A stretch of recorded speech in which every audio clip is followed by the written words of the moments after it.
Good morning, everybody. J.R. Fisher here. I want to make sure you can hear me. Do me a favor, if you would, post in that chat box there. I see James here. He's got 72 today. All right, James, let's see if I can get you beat here. Let's see what I can do today with San Diego. Oh, I just missed it. We're 71 today. Partly cloudy and 71, so that's what we got going today. He says, loud and clear in Savannah. Sure, I smashed the like button. Yes, he reminds me. You guys got to smash that like button there, that big thumbs up thing. Hit it, man. I really need that. That helps me out a lot. How's your second shot coming along? You know, I got it. And guys, not to get off track here, but I want to answer James. I went and got my COVID shot on Wednesday, my second shot, and I got to say, I talked to the pharmacist and I said, this is the shot I get sick on, right? And she says, yeah, a lot of people get really sick on this shot. And I was like, well, here goes. And she gave me the shot. It didn't really hurt when she put it in. It got a little bit sore in my arm later. And the next day my arm was really sore. But I never got sick. I never got fever. I never got chills. I never got anything. So I got lucky, right? I didn't die from the COVID shot. So any of you thinking about doing that, you can certainly do so. And I respect anybody's opinion about that. You know, if you want to get it, if you don't want to get it, my wife does not want to get it. I respect her opinion on that. I didn't want to get it, but I had some reasons why I thought I should. So I did get it, but that's not our subject today, but I did want to answer that. So I'm doing good. Everything's cool. And let's see here. Yes, I'm just reading some of the stuff here. Guys, today I want to talk about being a digital nomad. I do these live trainings for you guys Monday through Friday at 9 a.m. Saturday on 10 a.m. at 10 a.m. And it's just to help you out, help you start, run, and grow online businesses and build our community here on this channel. I'm really close to my 5,000. I think I was at like 4,904 or something like that this morning. So I need less than 100 people on this channel now to hit my fame bit. Fame bit is what it is. And that's really exciting to me, you know, that we built this channel up. So many people, the majority of the people who start a channel on YouTube will never ever get to 100 subscribers. And I'm not patting myself on the back. The only reason I've gotten to almost 5,000 is because I just work my butt off. I mean, that's the big key. Anybody who does 5 videos a week and you do it for long enough, you're going to hit the same numbers I will. Doesn't even matter what you're talking about, because somebody's going to be interested. There's going on 8 billion people in the world, so somebody will watch, somebody will get something out of what you're doing. And I do recommend it to everybody because, you know, it has created an extra income for me. And I have money coming in every month off Google AdSense, ads running on my videos, and you know, that's pretty nice stuff. I really do appreciate that. But anyhow, this is your forum. This is for you guys. Let me get a little sip here real quick, so you can get your questions answered about making money online. And today I want to talk about being a digital nomad. Put in the chat box there. Now I put a question there. I didn't see anybody answer it. But put in there if you know what a digital nomad is. Do you know what one is? I have a lot of friends that actually are digital nomads. I am not a digital nomad. Well, I take it back. I am a digital nomad sometimes. In 2020, I couldn't travel. Obviously, nobody could. But in 2019, I was in 6 different countries. And I worked in all those countries. And basically, you know, when you think about a digital nomad, let's kind of define what it is. First off, they're basically people who are remote workers, who travel to different countries, different locations on a regular basis. They use our modern technology. They work from coffee shops, hotels, co-working spaces, libraries, wherever they want. And that way they can live wherever they want, which is pretty interesting. They do it in different countries. Maybe they travel around their own country in a camper van or an RV or something like that. They can certainly do that. There's backpackers that will stay in hostels. They'll rent Airbnb places. I have a friend who's in Brazil now, and he travels with a few people, but it changes. He's in a house now, and he's got 2 other guys he shares the house with, and they use Airbnb. Your persistence and the fact that ain't nobody gonna outwork J.R. Fisher. This is true. I don't have a lot going for me, but my work ethic is one of them. I do work a lot. put in a lot of effort. But you know what? I woke up this morning and I had been running a promotion that I told you guys about. I ran it on Kartra, and two customers had generated just under $4,000 in sales for me. Two customers. That's before I got out of bed this morning. And that's a good feeling. And that doesn't mean I quit for the rest of the day. I got news for you. I want a whole lot more of that today, and we will. We'll probably today go over $20,000, and we're just talking about my survival food now because I was running a little promotion on that. It was way cool watching you and others working on a cruise when in port. Yeah, I mean, I like doing it. I mean, look, work. What the heck is work? Work to me always sounded like something that would wear you out. Work is like a guy on a roof putting shingles on. I think that's work. What I do can hardly be described as work. I mean, I type and I talk and I sit behind a camera. I mean, come on. How much can that wear you out? It just really can't. So I feel very fortunate to be able to do that, to have the knowledge to do that. Now, as we talk about this digital nomad thing, there's a lot of benefits to it. And I kind of want to hit the benefits and also the downside to it. Because the nomad capitalist, I know about that, Paul, or James, excuse me. I'm very aware of that. But a few of the things you can do is you can save money by living in low-cost areas. I mean, you can live wherever you want. You've got the flexibility to live where you want. So maybe there's different places you want to live. Working in an office can be a very toxic environment, so you can get away from all that. You get to experience different cultures and different people. I think that's pretty cool. And you can make new friends in different countries. And I've certainly done that. You can also learn new skills, new languages. If you hang out in a country long enough, you're liable to pick up some of the language. You can also broaden your mind through these travel experiences, which I think are really awesome. You can also set your own schedule. You can take time off when you want to see these countries. You can spend winters like on the beach if you want. You can spend summers on the mountains if you want. But there are some downsides, and I do want to go over that too. If you move constantly, that's really pretty exhausting. It's a hard thing to do. It's hard for me. I get exhausted when I move a lot. I don't know why. It's not physically anything you got to do. And that can hurt your productivity if you're kind of worn down. I went to Bangkok a few years back, and it was a 35-hour flight. Well, actually, I take that back. It was not a 35-hour flight. It was a 35-hour trip for me because I had to fly from Bangkok, Thailand to Hong Kong, and then I had to fly from Hong Kong to LA. And then when I got to LA, I had to take an Uber to get to the trolley station, and then I had to take a trolley back down to San Diego. Then I had to get picked up by my wife. All of that took 35 hours. I didn't sleep during any of it. So when I got back home, I was worn out. I was really worn out.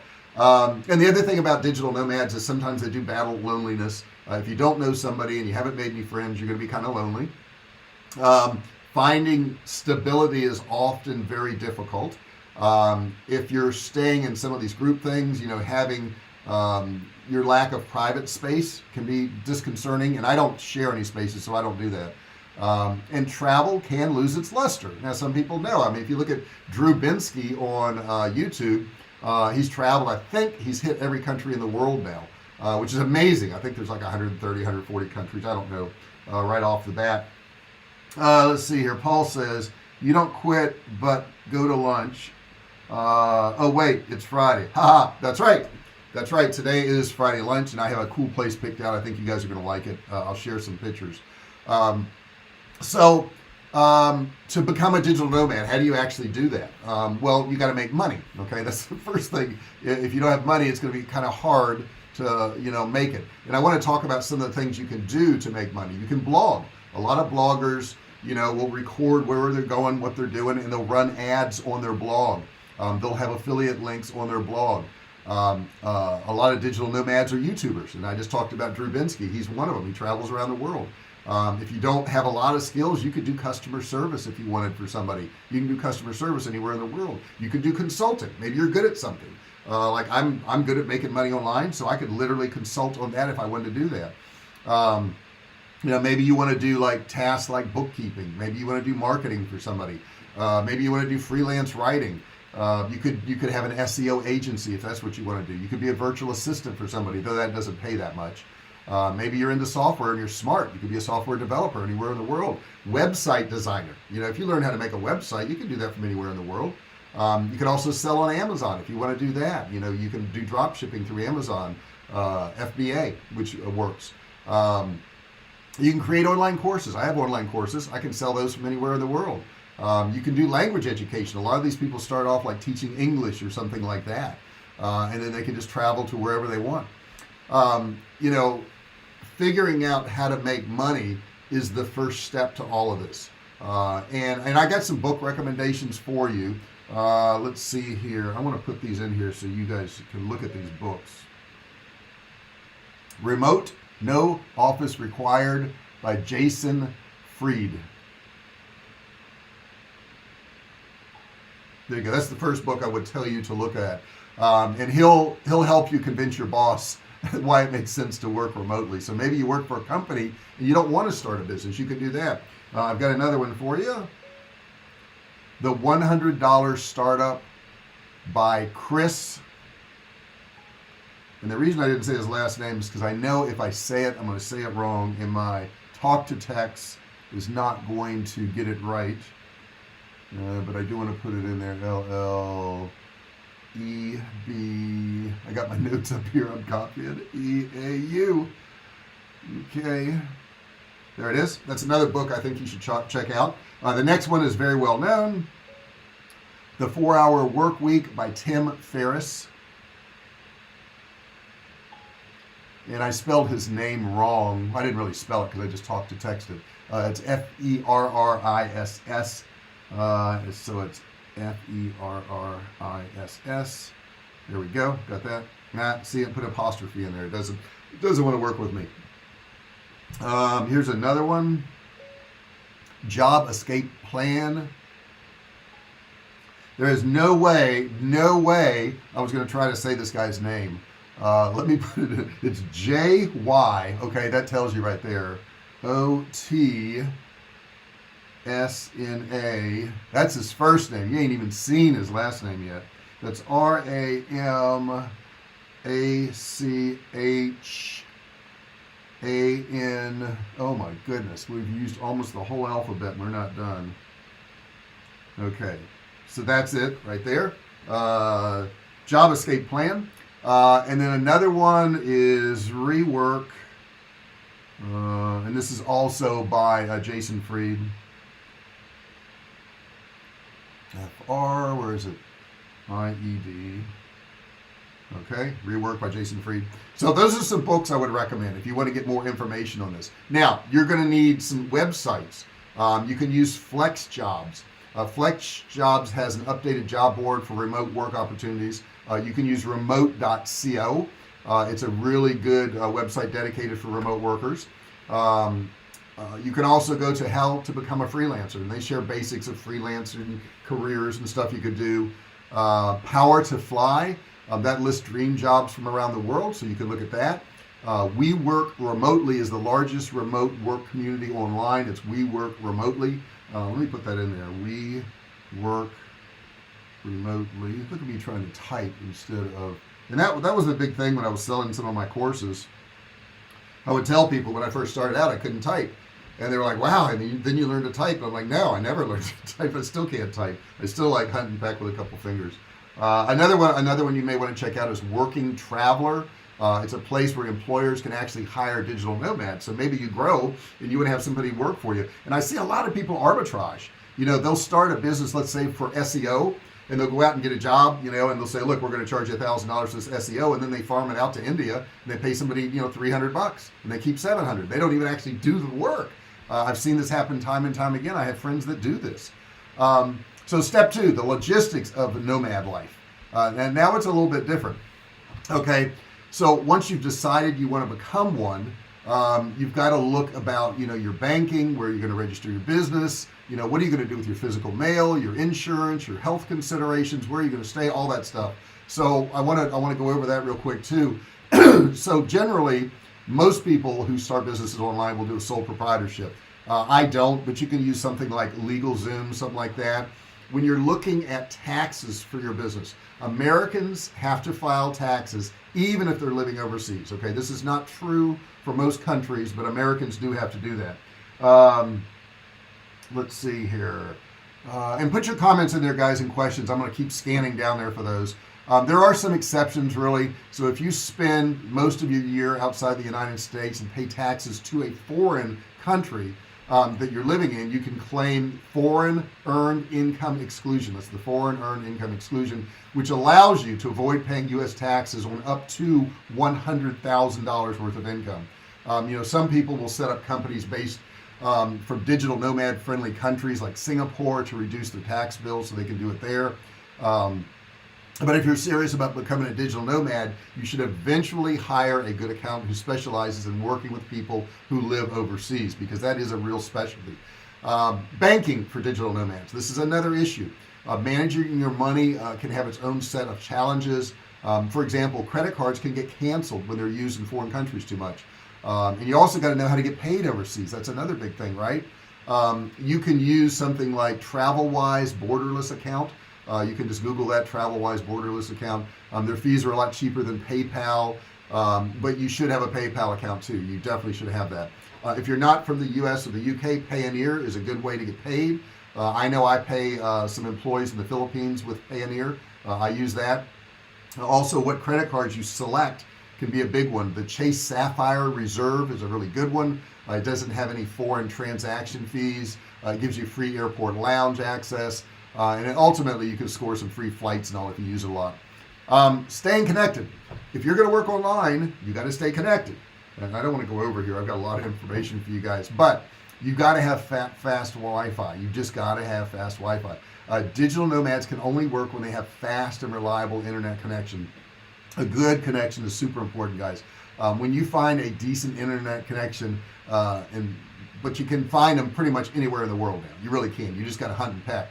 You can download the speed test app if you want to check your internet. You can also determine connection speeds by just searching different countries and looking what they've got to do. Virtual phone numbers, another good thing. Okay, you got to talk about communication here. I like Google Voice, so you can use Google Voice, but you can use Skype. You can use sudo. That's M-U-S sudo. MySudo. I also like Signal for talking to people. I do use Signal. I used to use WeChat, but there were some privacy concerns there, so I don't use that anymore. Next thing you want to look at is a VPN, and that's a virtual private network. And what you can do with a VPN, like in a lot of countries, they have censorship, and you can't see certain things on the internet because they block it.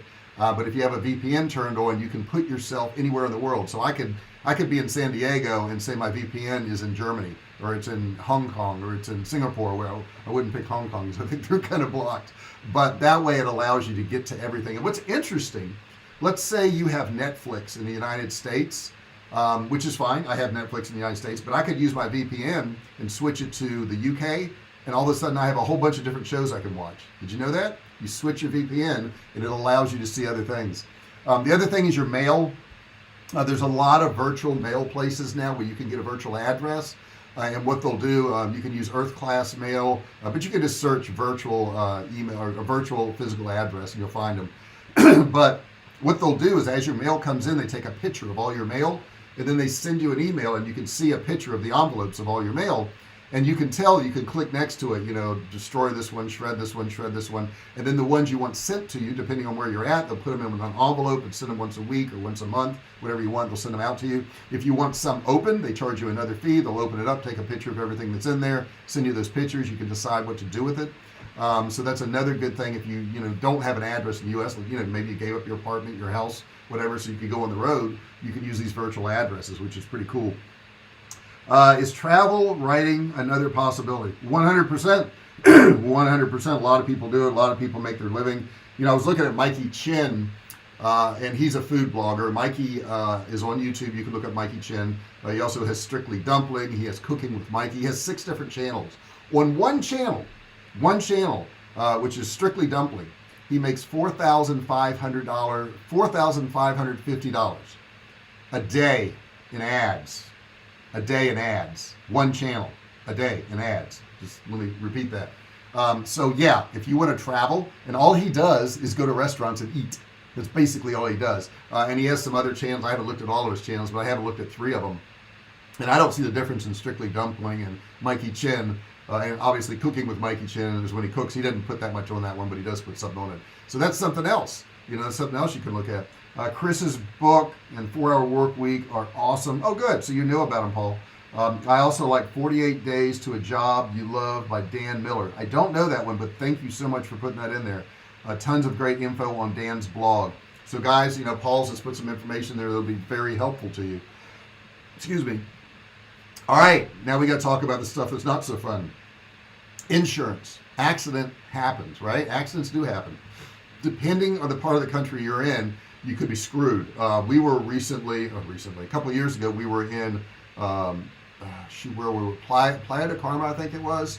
And my wife got a kidney stone within hours of getting there. Like at 3 in the morning or 4 in the morning, she had a kidney stone, and we had to get her to a hospital. And their idea of a hospital was a 14-room building in the downtown area. And I took her there, and the care was pretty abysmal. We didn't have a Mexican insurance. Obviously, we had American insurance, and they didn't take American insurance in Mexico. We did buy travel insurance, and that helped pay for stuff. And she spent one night there, and it was over $4,000. And she was very lucky because she passed the stone and she was okay. But stuff happens, guys. You need to check into insurance. There's a couple of them that I would say the 2 most popular are Safety Wing. Let me put this in there. Safety Wing and World Nomads. Check out both of those for insurance. You do need insurance. Super important that you have that, guys. Getting around your destination, obviously you're going to fly to your destination, but once you get there, unlike the United States, most countries really do have pretty good public transportation system. I know I rode the trail or tram or whatever the heck it was in Bangkok when I was there, and it was good and it was cheap. It didn't cost much, and you didn't need a car. You really did. You had to walk a little bit to get to them. Now accommodations, where are you going to live? Okay, where are you going to live? Well, Booking.com has really good hotel and hostel type search. So if you're trying to go a little bit on the cheaper end, you can do that. They have a lot of good short-term accommodations. Airbnb is good. I've used them. I did get a terrible home in Florida recently, and I lost money on that, but that's a whole different thing. I'm sure overall they're pretty good. There's another one called Co-Living.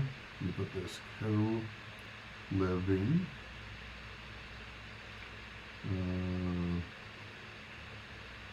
.com.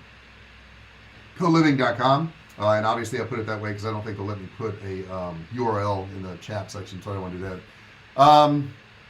What about making friends? It's lonely, right? It's lonely out there.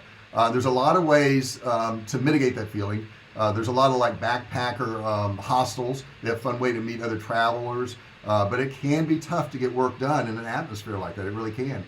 Working from cafes or co-working spaces is a way to put yourself in a position to meet like-minded people. They're doing the same thing, no matter where you are, okay? Because they're doing the same thing that you are. There's a lot of expat communities in every country. You'll be able to find foreigners who are looking to meet new people. There's also a good idea to look at digital nomad groups. There's one on Facebook called Global Digital Nomad Network. Let me put this in here. Global Digital Nomad Network and Digital Nomads Around the World. So you can check both of those out. I think those will be very useful to you. And have an emergency backup plan, guys. You really do need to have an emergency backup plan. When you're traveling overseas, it's always wise to have emergency funds set aside. A death in the family, a car accident, getting robbed, running out of money, political unrest, natural disasters, a world illness, I can't say the word, alien invasion, whatever happens, right? You're going to need to be able to fly home and have enough money for accommodations if needed, and maybe to ride out a few months without income. Maybe you won't be able to work. You never know. Maybe 2020 happens. Now, we were able to work, and I still am able to work, and I'm very grateful for that. But stuff happens, guys. It really does. So you got to be prepared. I would recommend having anywhere from $5,000 to $10,000 in a separate checking or savings account. That may sound like a lot of money to you, But if you've got to live for 6 months, $5,000 to $10,000 is not much money, especially if you're in the U.S. I mean, you really almost couldn't do it. In step 3, where do you go? First off, you got to think about this. Most digital nomads will work on a tourist visa. It's kind of like a legal gray area. You're not technically supposed to work on a tourist visa, but you're not really working there. You're just on your computer. Unfortunately, digital nomads are not well understood in many parts of the world. They don't get it. They don't understand that you can make money by typing on a keyboard. They're like, that blows their mind. And their laws are not set up to be that kind to you. So while you're technically working, you're not taking jobs away from any locals, which is what they really worry about, which is why you get one of these travel visas, tourist visas. When the officials ask you, what you do for a living, you just say, I do marketing and I'm traveling on vacation, which is true. That is what you do. Keep it simple. When you start complicating these explanations, I can't talk, you're going to get pulled aside for more questioning and possibly denied entry if you don't like or understand, or if they don't like or understand your answers. So you got to be careful for that. Now, certain countries want you there. They are trying to attract digital nomads. They're really progressive governments. They've been trying to attract these people and get them to come and live in their countries because they know they're going to spend money there. And they've created what's called remote work visas that you can apply for. Some examples of these countries are Estonia.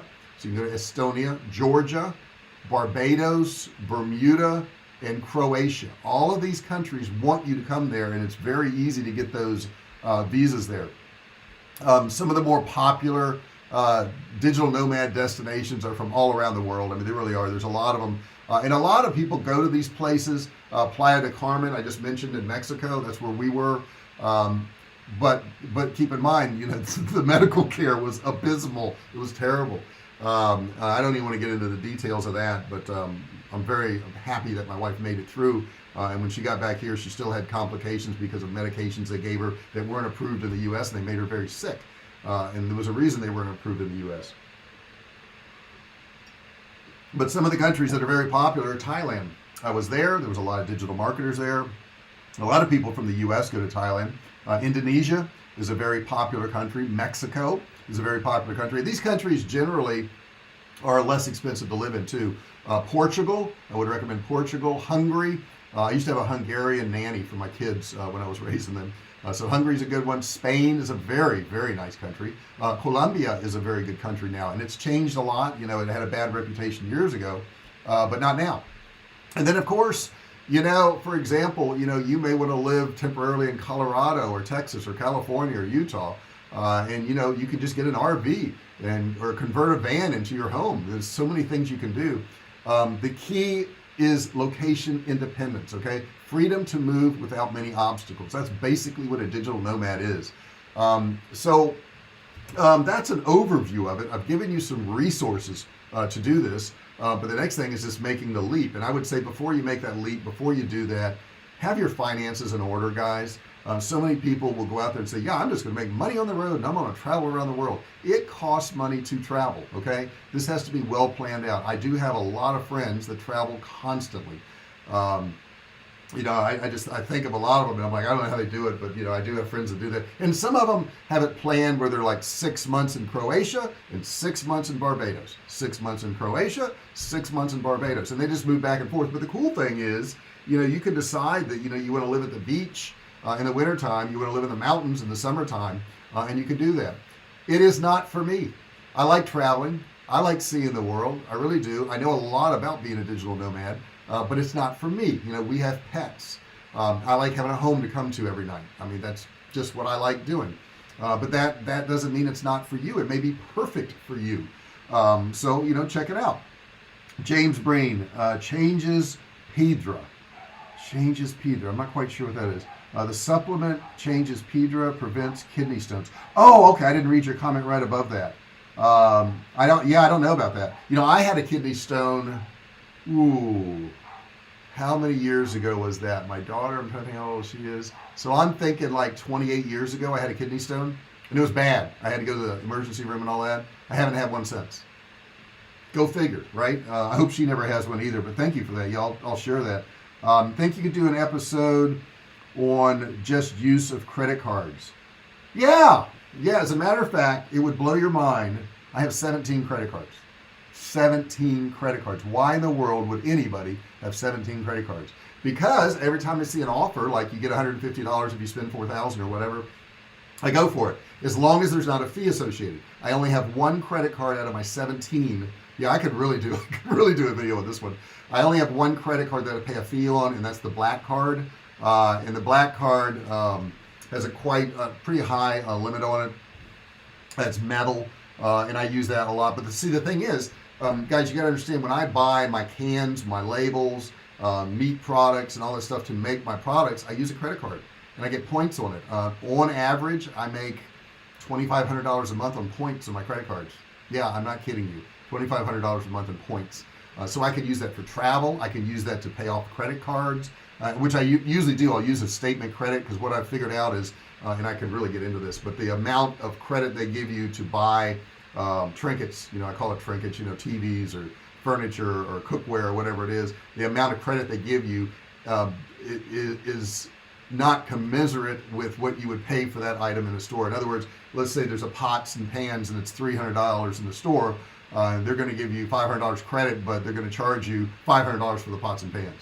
Well, I'd rather just have the $500 on my credit account and go out and buy the $300 pots and pans. That's what I've seen. Some of my Texas friends spend their summers in Colorado to elude the hot weather. Yes. As a matter of fact, in Florida that happens a lot. A lot of the northerners will come down to Florida. They call them snowbirds, and come down and live in Florida from New York and Boston and all that, because of the weather. They definitely do that. That's a very common thing. So what did you think, guys? Are you going to be a digital nomad? Are you going to go take off now and travel to all these foreign countries? If you do, I would love to hear about it. And I know some of you are not going to be seeing this live, and I miss you not being live. However, it doesn't mean you can't participate. That means you can put your questions, comments, suggestions in the comment section, not the chat box. The chat box is for you live, folks. But you also need to subscribe. There's a big button down there. It'll be red. If you haven't subscribed, you need to click it, turn it gray. You want to ring the bell, turn on all bell notifications so you're notified each and every time I go live. And that way you can participate in all this. I don't have anything more unless you guys have some more questions in there. It's getting to be a little past 9:30. We've spent about a half hour, which is our norm. I've got a really cool one for you tomorrow, man. If you want to save your business, you'd want to attend tomorrow. That's at 10 a.m. tomorrow. So you want to check that out. If you go to my channel, you can click on that, set a reminder. I send out emails on my Saturday one. So if you're on my email list, you're going to get reminders. If you're not on my email list, you should get on it. You should get on it. I don't bombard you with emails. You probably know that. If you're on my list right now, you know that I don't email you that often. If I do, it's something usually free. Every now and then I'll email something about my courses. Not that often, really. But they're there for you, too. So do you have any other questions or anything you'd like to know, guys? If so, put them in there now. And if you put them in there and I get off this call, I will come back and I will answer them. I spent all my youth roaming the world. Now I'm happy to enjoy my home. Yeah, that's cool. That's right, James, because you traveled and you drove a truck for all those years. You got, man, I want to hear your stories. Maybe we'll do an interview with you one day, James. Would you like that? Would you like to do an interview where we're both on the screen and we're both talking live? If that interests you, let me know, and you can tell me about your travels around the country. I mean, I'd like to hear about it. You got to get some stories together, though. I want to hear some stories. I know you've got interesting ones, but I would love to hear that. And see what you were doing. So put that in the chat if you're interested in that. I'd love to hear about it. Guys, I really appreciate you being here today. Give me a thumbs up if you don't mind. Share this video with people you think are interested in this type of thing. See y'all tomorrow. Peace and blessings. Always, everyone. Yeah, James, let me know about that if you want to share your experiences. I really appreciate you guys being here. Let me switch to another screen here real quick. There we go. As you can see, I'm all dressed up today, right? This is how I'm dressed today. But it's a comfortable shirt. I like this shirt, right? It looks a little roughed up, like it's kind of old. I like that. kind of like me, a little roughed up, a little old. Guys, thank you so much for being here. Love each and every one of you. I appreciate your support. Don't forget to subscribe. Don't forget to turn on bell notifications so that you're notified each and every time I go live or a video gets uploaded. James says that's a possibility. What do you mean possibility? You should say definitely I want to do that. Come on, let's be serious, James. We could have some fun together. You guys, I appreciate you so much. And don't forget my live tomorrow also. Don't forget to check out the rest of the videos on my channel. We're approaching 1,000 videos. I've got 900 and some odd videos. Would live to get back to Rome. Would love to get back to Rome. Yeah, I haven't been there, Paul. Maybe I'll do that one day. That's on my bucket list. So is Paris, France. So is Tokyo. So is a lot of these countries. I got to get to them, man. It'd be so much fun. I would really enjoy that. Thank you so much, guys. I'm going to get out of here. You guys have a great day. I'm just a kid.